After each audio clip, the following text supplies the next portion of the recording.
The magic wand. The most important aid in ritual magic is, and always will be, the magic wand. Since the days of yore, magicians and sorcerers have been pictured with a magic wand. Charlatans and stage illusionists are still making use of it today, trying to throw dust into the eyes of their audience by all sorts of tricks. The person who thinks it suffices to hold a magic wand in his hand in order to fulfill wonders is led astray. I will give here an explanation of the symbolic meaning and a description of the syntheses of the magic wand, seen from the magical point of view theoretically as well as for practical application. Above all, the magic wand is the symbol of the will, the power and the strength by which the magician maintains his influence on the sphere for which he has made and charged it. A magician will not have just one wand for his practice, but he will make several wands depending on what he intends to do or attain. The actual purpose of a magic wand is to help the magician project his will into any sphere or plane. He may have a wand to influence any being, no matter if human or animal, 2. To cure people from diseases and to do away with bad, unfavorable influences, 3. To evoke high intelligences and to invoke demons and spirits. To say that the magic wand symbolizes the absolute power of the magician is truly justified. The person having fully comprehended the mystery of the magic wand in its magnitude will never do his operations of ritual magic without this implement. It would lead too far, if I tried to state here all the possibilities of the magic wand. For the intelligent student these hints will suffice and will serve as guiding principles. His knowledge will be enlarged by ample meditation. The magic wand is a condenser, no matter what material it is made of or in which way it is manufactured. Charged with the will of the magician, it expresses a certain power. It may be a simple one, the usual type of wand, or a complicated one. All the wands carved out of wood are regarded as simple wands. But only a special kind of wood, suiting the purpose, may be used. Thus, hazelnut or willow are to be used for a wishing wand. The wishing wand is a modification of the magic wand. Though a wand made of ash wood may be used as a magic wand for all magical operations, the magician, when carrying out operations of ritual magic, will only charge it for the purpose of curing people. The wand made of elder wood proves, on account of its analogy to Saturn, especially efficient when calling up or evoking elemental spirits and demons. In making magic wands, willow twigs may also be used for any type, for the willow is a very good fluid condenser. The attentive reader will remember that willows are often struck by lightning because of their high content of water, and their capability of absorbing. He may also remember the old saying referring to thunderstorms, from the willow flee, look for a beech tree. The wood of an oak or an acacia, too, is an excellent material for making a magic wand. It is, indeed, very easy to make a magic wand of any of the kinds of wood mentioned. Cut a twig, approximately 3/8 to 3/4 inches in diameter and about 12 to 20 inches in length, remove its skin and smooth it. Often the cutting of a magic wand has been restricted to special astrological periods, and the magician acquainted with astrology is free to make use of his knowledge when making a wand. But such a procedure is by no means necessary, since the magician knows very well that the stars may have a certain influence, but that they cannot force the wise to do anything, as he actually rules them. Thus anybody may, if he likes, make by himself a magic wand out of one of the materials mentioned above. If the magic wand is to serve ritual purposes, you are recommended to use a new knife when cutting the twig. The knife may later be used for other ritual purposes or other magical operations. It should, in that case, never be employed for any common purpose. If the magician does not expect to use the knife again after having cut and smoothed the twig for the magic wand, he should bury it in order to prevent it from ever coming into the hands of anyone else. Another kind of magic wand is the steel magnet, which has to be equipped with an insulated grip. Take a round steel rod. The best steel to use is electrosteel, i.e. magnet steel, approximately 12 to 20 inches long with a diameter of 3/8 inches. Polish it and have it nickel-plated to prevent it from rusting. After having nickel-plated the rod, the magician may magnetize it by means of an electric coil, similar to the magnetization of a horseshoe or the magnet of an electrical motor. The greater the power of attraction of the magnet, the better it works. This is the way to get a very strong steel magnet which will not only do its work as such, but which will also serve as an excellent magic wand for many magical and magnetic experiments. First of all, one must locate the North and the South Pole on the magic electromagnetic rod and mark both poles, the South Pole with a minus and the North Pole with a plus. For the insulation of the rod, the middle must be then wound with a silk ribbon as wide as the palm, i.e. about 3 to 4 inches. A rubber hose of the same length or a wooden handle that has been pierced for this purpose may also be used. Such a wand will enable the magician to cause many magnetic and magical phenomena, of which only a few will be treated here.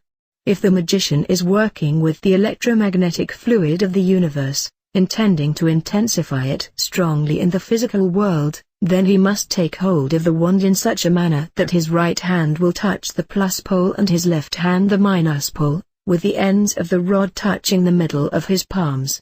After this, the electrical fluid from the universe has to be led via the right side of the rod into the magician's body by means of the imagination. The plus radiation of the rod, at pole radiation, will thus be strongly intensified as it has the same oscillation and will make it easier for the magician to store the electrical fluid in his body. The same procedure has to be applied to the magnetic fluid of the South Pole. Vice versa, the magician now intensifies the electrical fluid again, which he has previously stored up in his body, this time concentrating it into the plus end of the rod so strongly that he can make his influence work directly on the physical world. The same goes for the magnetic fluid which he will be able to store up in his left, that is the negative pole radiation. The middle of the rod, covered with the insulating material, will remain neutral. If the magician, by force of imagination, now concentrates his intention into the condensed electromagnetic fluid of the steel magnet, the wand indeed becomes a magic wand. By means of the electromagnetic fluid, which radiates as a brilliant light from the rod, any realization on the physical world will be possible. Initiates usually apply this wand for influencing sick people and for all magnetic phenomena. This magic electromagnetic wand is, by the law of the universe, an excellent condenser with the same kind of oscillation as the universe, but in a most subtle way. The person meditating on this will be able to find other methods easily due to the universal laws. The magician will, for instance, be able to either pull the fluid out of the universe like an antenna and store it in his body, or to transfer it by force of imagination to other people, near him or far away. The wand will soon be an indispensable implement for the magician, for the positive and negative powers concentrated in it will help him to create the necessary oscillation in his electromagnetic fluid. Besides this, there are magic wands charged either with solid liquid, or combined condensers. Much could be said about how to make such rods and which methods are to be used, but I will only mention the most appropriate to serve the magician in his work. Take the twig of an elder bush, 12 to 20 inches long and 3/8 to 3/4 inches in diameter, peel off its skin and smooth it with sandpaper. Then remove its pith so that you get an elder pipe. Put a cork on the one end of the pipe and seal it with sealing wax. Insert a condenser, a liquid condenser, if you like, from the other side, then also seal this end of the pipe airproof. The rod is now ready for use. You may, if you wish, use a different kind of wood, for instance, the twig of an ash, willow or oak tree, or of a hazelnut bush. The twig, which has no pith, must, however, be pierced through carefully with a fine drill, making a pipe of it. Instead of the liquid condenser, a solid condenser may be used, the same kind of condenser described in Initiation into Hermetics. It is also possible to use a piece of blotting paper soaked with a liquid condenser instead of a solid condenser, which, after it has dried well, is charged, and then, after having been rolled together, is inserted into the hollow space of the rod. The disadvantage of wood is that it will, as time goes by, molder or be affected by the fluid condenser, which will cause it to become perforated. It might therefore as well be replaced by a metal pipe. Those kinds of metals which are good conductors of heat and electricity are best. The best of all, of course, is a copper pipe with a diameter of 3/8 to 1/2 inch. In order to avoid any oxidization on the surface of the metal, the pipe can be nickel, chrome, or tin plated before it is filled with the condenser. One opening must be soldered together at once, the other immediately after having filled up the pipe. Thus you get a first-class magic wand, applicable for all purposes. Magicians working with the magnetic and the electric fluid in turn will do well to procure for themselves a rod made out of a thin iron or steel pipe, as recommended above, for operations with the magnetic fluid, and a copper pipe for operations with the electric fluid. A universal wand is manufactured in the same manner, with the exception that a nickel-plated brass pipe must be used, instead of a pipe of copper or iron. The magician wealthy enough for financial considerations not to matter can use, instead of the fluid condenser, a condenser made of semi-precious stones. He will use for his electric fluid, a copper rod the inside of which is filled with pulverized amber, an unsurpassed condenser for this kind of fluid. For his operations with the magnetic fluid he will, in this case, have to fill up the steel pipe with pulverized rock crystal instead of using a solid condenser. Rock crystal, again, is a very good fluid condenser for the magnetic fluid. But it is also possible to solder two separate small pipes, thus making a single rod out of them. One half of the tube is, in this case, filled up with pulverized amber, the other with pulverized rock crystal. Having done this, a single rod, separated in the middle, will contain both kinds of fluid condensers. In the case like this, however, the two halves must be connected by a thin piece of copper, or iron, wire going through the center of both pipes. The outside of such a rod may be nickel-plated. This ideal one then has a unique fluid capacity and will serve any magical operation. There is still another possibility. A wooden rod may be ornamented with 7 rings made of the planetary metals. The rings should be fixed to the rod in quadratic order. That is, a golden ring, for the sun, is placed in the middle of the rod and 3 metal rings on each side.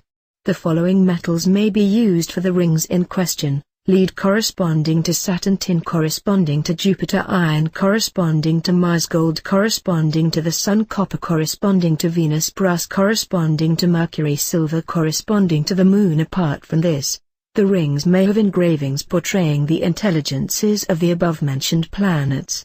The use of a wand like this will, in general, be restricted to the conjuration of intelligences of the 7 planets.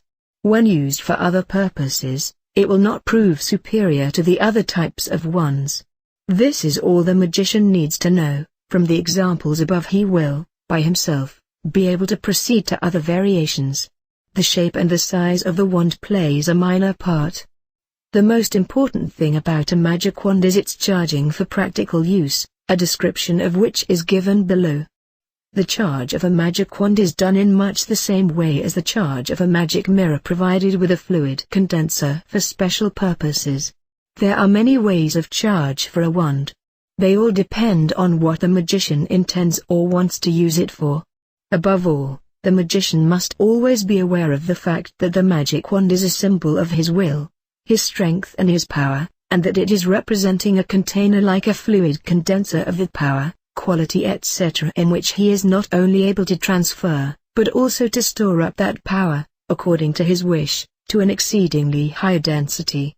It matters little if such a rod is nothing but a simple twig, cut and adapted accordingly, or if it is a complicated wand, saturated or filled up with a fluid condenser. A magic wand may be charged with 1. The magician's willpower. 2.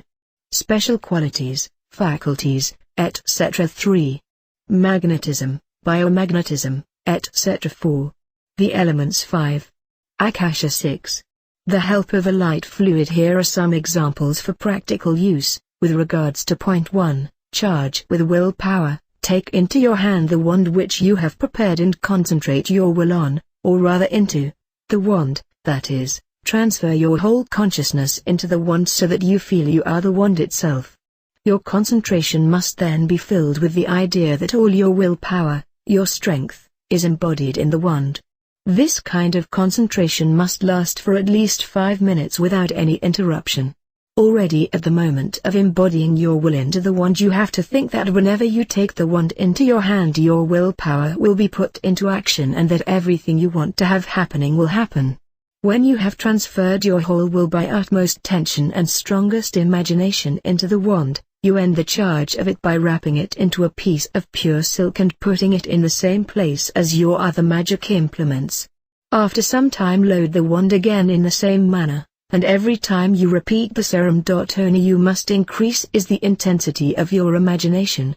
Never forget that your whole spiritual will is embodied in the wand.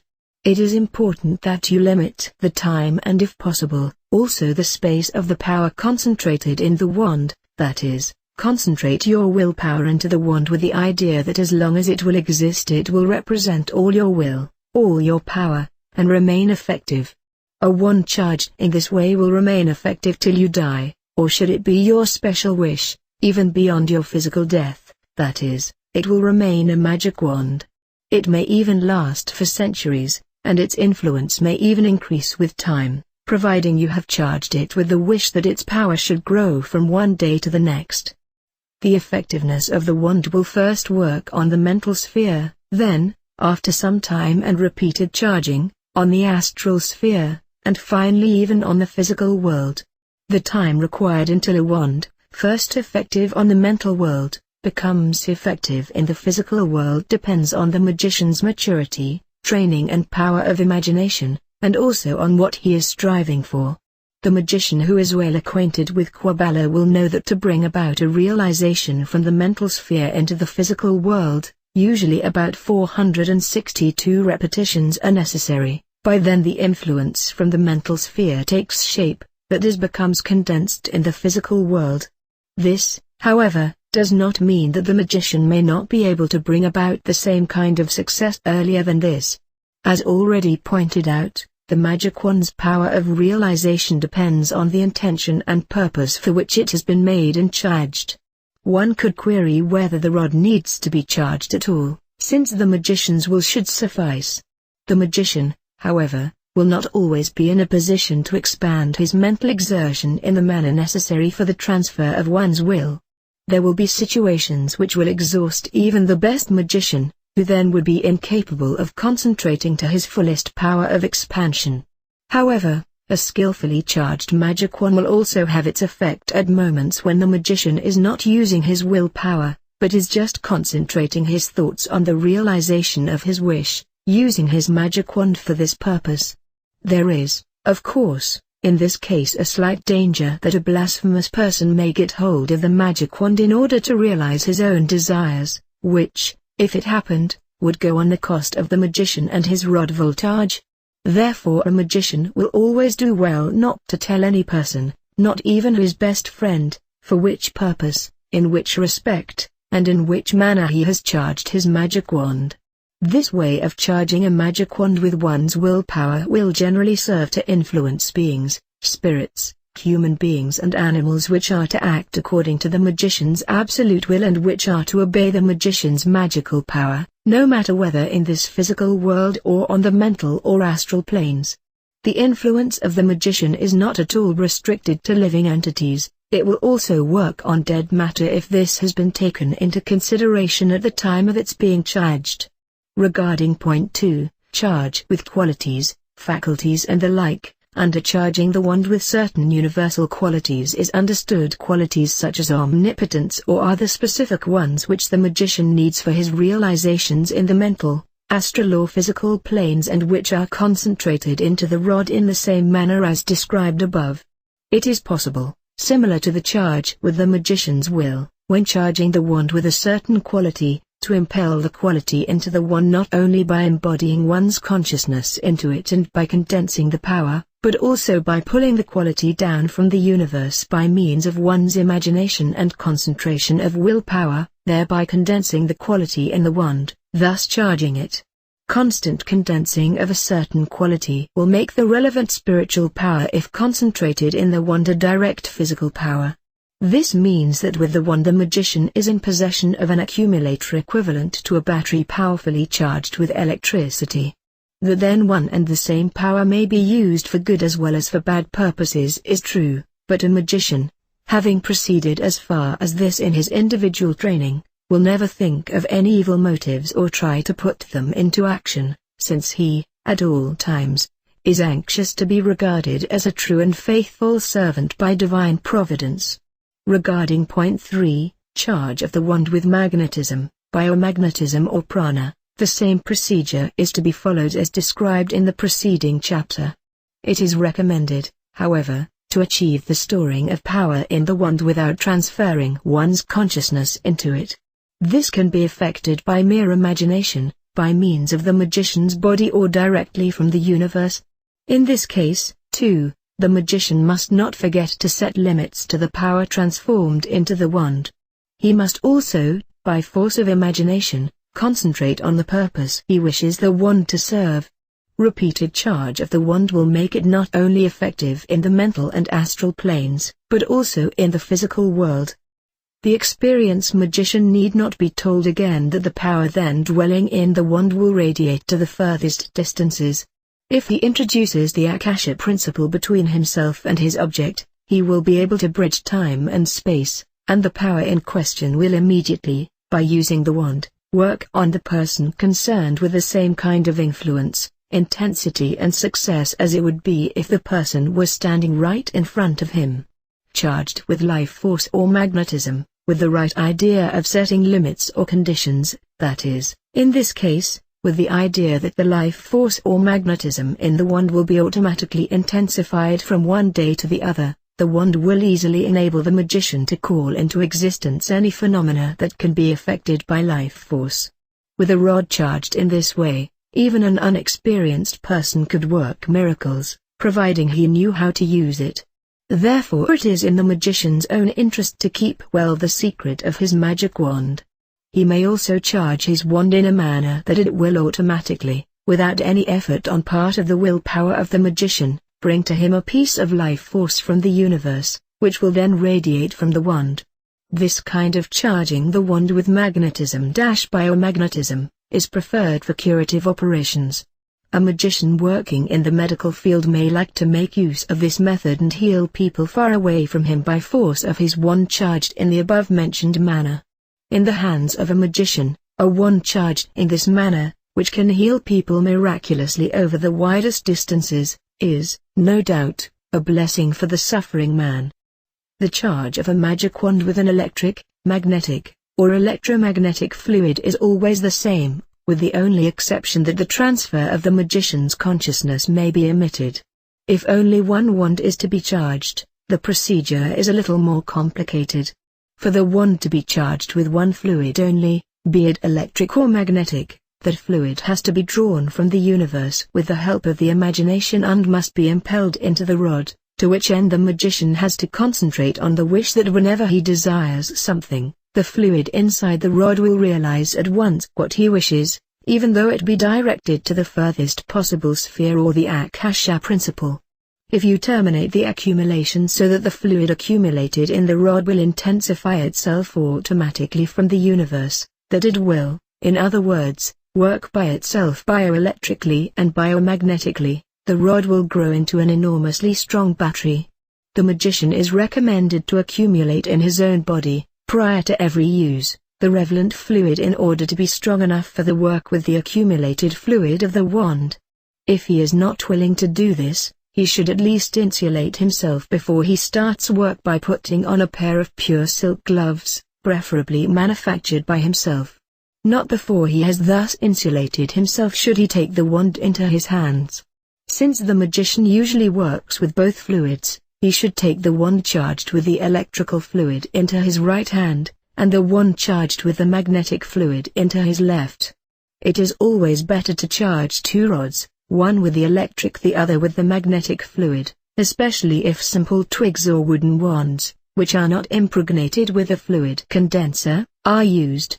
This is not absolutely necessary, but it will make work easier. The magician who has a wand filled with a fluid condenser, without the wand being parted in the middle, will find it more advantageous to have the wand filled with only one fluid, as this also will make the work easier for him. If the rod is to be charged electromagnetically, that is if both fluids should be prevalent in the wand, the magician must use a rod which has no hole in its middle. Either end of the rod has to be pierced instead, and each half of it has to be provided with a fluid condenser.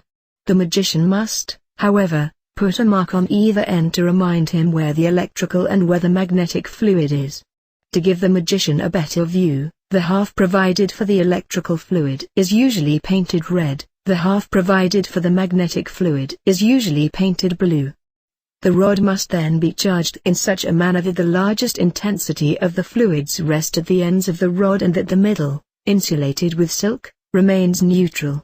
Charging of either half has to be carried out separately. That means that you may draw from the universe first the electric fluid, accumulating it in the one end of the rod until that end is sufficiently loaded, and immediately after that the magnetic fluid, or vice versa.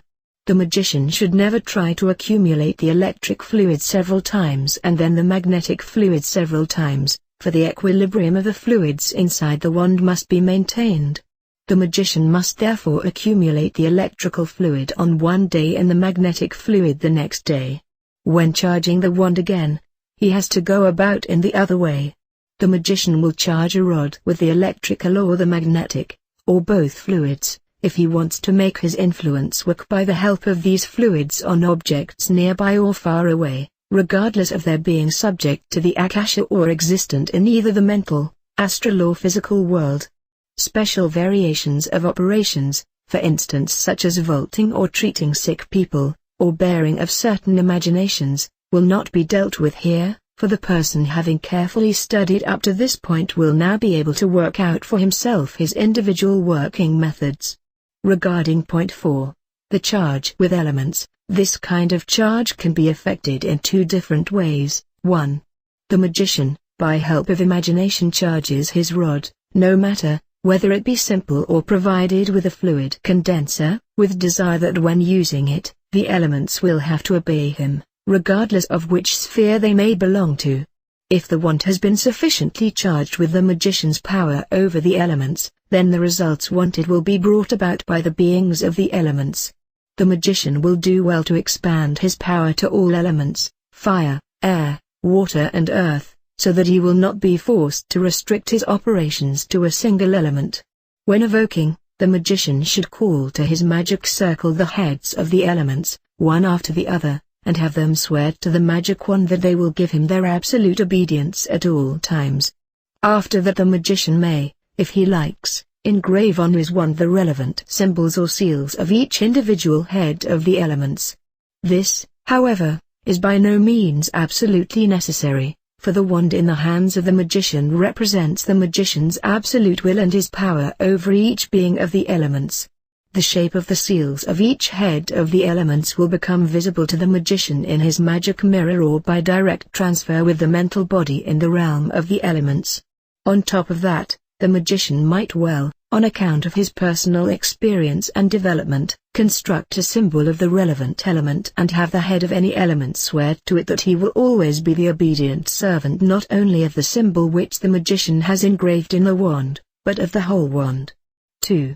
The other way to charge the wand with elements is as follows. The magician draws the element which he wants to use for his work directly from the universe, that is, its particular ether, by force of the imagination, and dynamically accumulates it in the wand.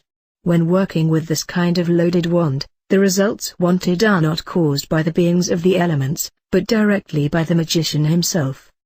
The advantage of this way of charging a wand is that it will give the magician a strong feeling of satisfaction, because he is the immediate cause of the magical effect.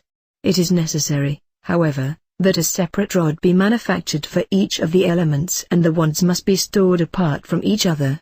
To prevent the magician from mixing them up, he must be sure that he can easily differentiate between them by their outside appearance. Each wand may, for this purpose, have the color at the relevant element. At the beginning the results will only occur on the mental plane, but prolonged use and repeated charging will make it work also on the astral plane, and eventually also on the physical world. This kind of wand will enable its owner to influence all manners of spirits, men, animals, even inanimate nature, by the element, similar to the influence of the electromagnetic fluid. Good magicians are able to cause, by the force of such a wand, marvelous natural phenomena, for instance, change of weather, acceleration of the growth of plants, and many other things of that nature. Regarding point 5, charge with the Akasha principle, when applying this principle, the charge of the magic wand is possible, but not any kind of accumulation, since the Akasha principle cannot be intensified. But repeated meditation on the qualities of the Akasha principle with all its aspects in the magic wand will finally enable the magician to create causes in the Akasha principle, which will itself realize in the mental and astral planes, and also in the physical plane. Using a rod charged in the manner described, the magician will be able to impel, by force of imagination, a power or quality via the wand into the Akasha, which then, like a volt created by an electromagnetic fluid, will have direct influence on the three-dimensional world from above.